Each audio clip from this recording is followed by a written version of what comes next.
இயேசு உங்களை நேசிக்கிறார். பிரியமானவர்களே, இந்த நாளில் ஆண்டவர் நம்மளோடு பேசும்படியாய் வேதத்திலிருந்து சில வசனங்களை கூட வாசித்து ஆண்டவர் நமக்கு கற்றுக் கொடுக்கக்கூடிய காரியத்தை பார்ப்போம்.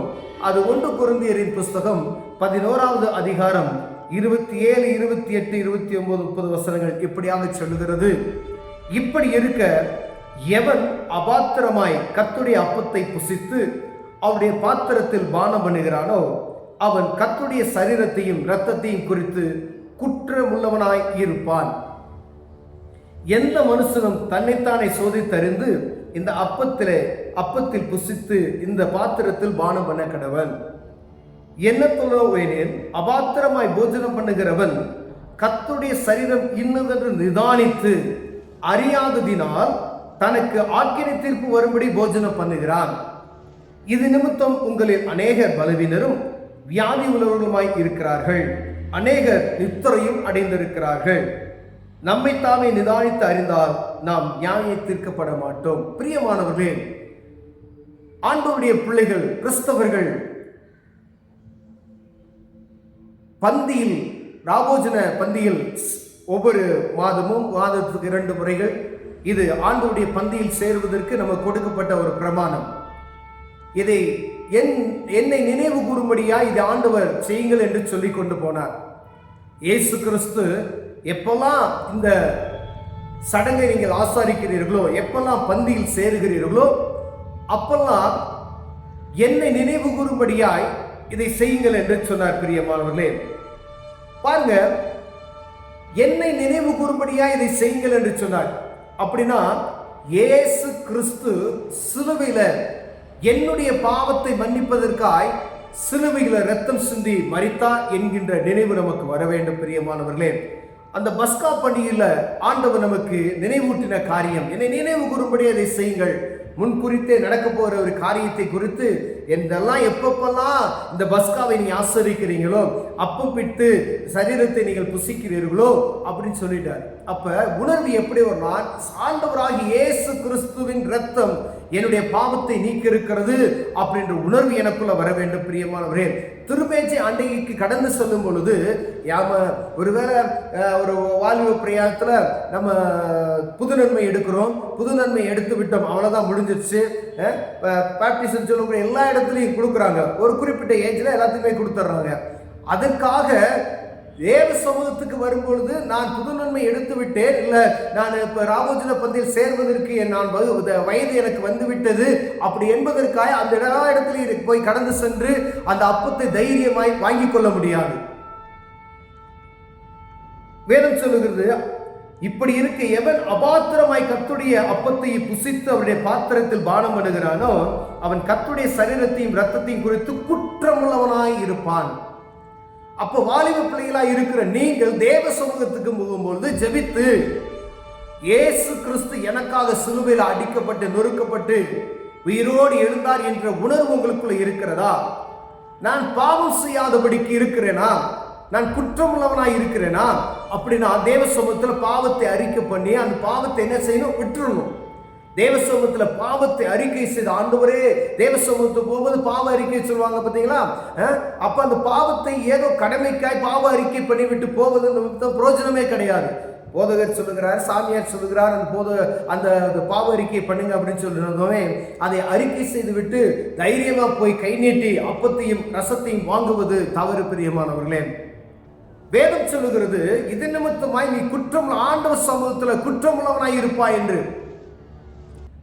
நீ அப்பத்தையும் ரசத்தையும் கையில் வாங்குவதற்கு முன்பு இது தேவ சரீரம், தேவ ரத்தம் என்கிற உணர்வு உனக்குள் வருகிறதா என்று பார்த்துவிட்டு நீ என்ன செய்யணும்? கடந்து சொல்லணும். பெரியவர்களா இருக்கலாம், சின்னவங்களா இருக்கலாம், யாராவனா இருக்கலாம்.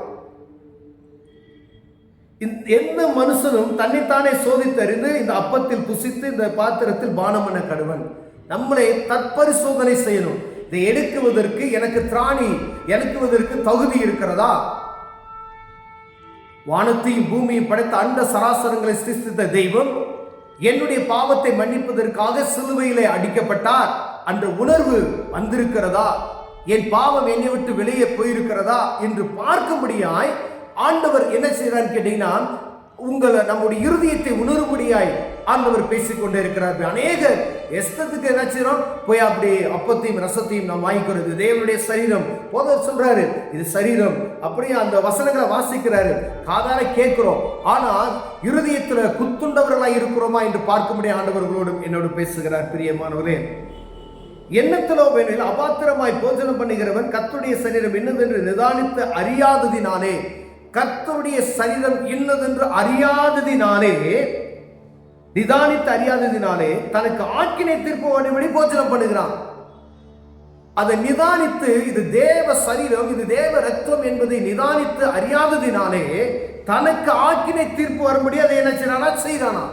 அப்ப நீங்க திருமேஜாண்டிக்கு போகும்பொழுது நீங்க நிதானம் இல்லாதபடி போனீங்கன்னா உங்களுக்கு நீங்கள் ஆக்கினை தீர்ப்பு உண்டாக்கும்படியா நீங்கள் என்ன செய்றீங்க, கடந்து செல்கிறீர்கள். பிரியமானவர்களே, இது நிமித்தம் உங்களில் அநேகர் பலவீனராயிருக்காங்க, வியாதிஸ்தராயிருக்காங்க. எதனால? இது நிதானித்து அறியாதபடிக்கு தைரியமாய் போய் தேவ சமூகத்துல திருமேஜாண்டிக்கு போய் அப்பத்தையும் ரசத்தையும், அது சும்மா ஏதோ கடமைக்கோ இல்லை சாஸ்திரத்துக்கோ வாங்குவது அல்ல. நீங்க எப்பெல்லாம் இதை அனுசரிக்கிறீங்களோ இயேசு கிறிஸ்துவை நினைவு கூறும்படியா இதை செய்யணும்.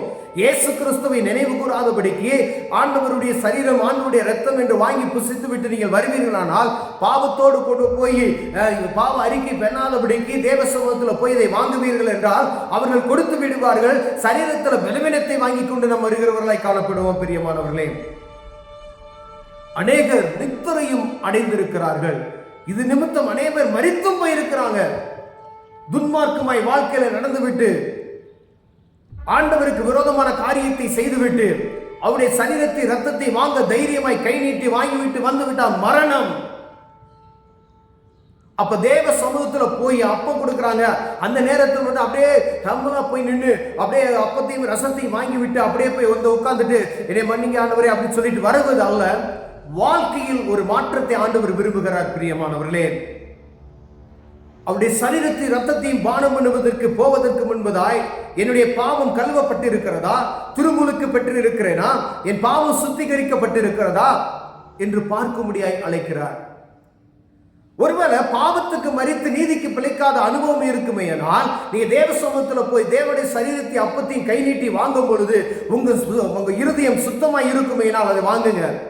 இல்ல, அது என்னன்னே தெரியாதபடிக்கு போய் கை நீட்டி வாங்காதீங்க. போதர் சொல்வாரு, யார் இதை அபாத்திரமாய் வாங்காதீங்கன்னு சொல்லுவாரு. ஆனா இருதயத்தில் குத்துண்டவர்களாய் இருக்கும்படியாய் ஆண்டவர் குறிப்பிட்ட ஒவ்வொருவரையும் நோக்கி பார்த்து பேசிக் கொண்டே இருக்கிறார். பிரியமானவர்களே, ஒருவேளை இவ்வளவு நாள் நீங்க எப்படி வேணாலும் இருந்திருக்கலாம், இஷ்டத்துக்கு போயிட்டு வெளியில சுத்திட்டு வந்துட்டு அப்படி போய் எடுத்திருக்கலாம். ஆனால் திருமேஜாண்டிக்கு போகும் பொழுது அப்பத்தையும் ரசத்தையும் அவருடைய சரீரம், அவருடைய ரத்தம் என்கின்ற உணர்வு, எனக்காக கிறிஸ்து சிலுவையில மரித்து அடக்கம் பண்ணப்பட்டு 3ஆம் நாள் உயிரோடு எழுந்தார், என் பாவத்தை மன்னிப்பதற்காக அவர் சிலுவையில் தன்னையே பலியாக கொடுத்தார் என்ற உணர்வோடு போய் கூட எடுப்போமேயானால் ஆண்டவருடைய நாமம் மகிமைப்படும். நமக்கு பலவீனம் வராது.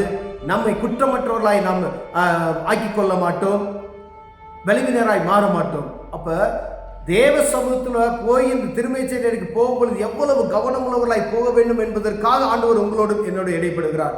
இப்ப திருமேச்சேரிக்கு போகும் பொழுது நீங்க வேத புத்தகத்தை வாசித்து ஆண்டவர் சொன்ன இந்த வார்த்தைகளுக்கு கீழ்ப்படிந்து நடந்து அப்படி கடந்து செல்வீர்களானால் ஆண்டவர் உங்களை ஆசீர்வதிக்க வல்லமையுள்ளவராக இருக்கிறார். கண்களை மூடுவோம், ஜெபம் செய்வோம். அன்பு தகப்பனே, அப்பா, தேவனுடைய சரீரத்தை ரத்தத்தை வாங்கும் பொழுது நாங்கள் எச்சரிக்கையோடு தேவ பயத்தோடு அதை வாங்குவதற்கு எங்களை கிருபை பாராட்டுங்க.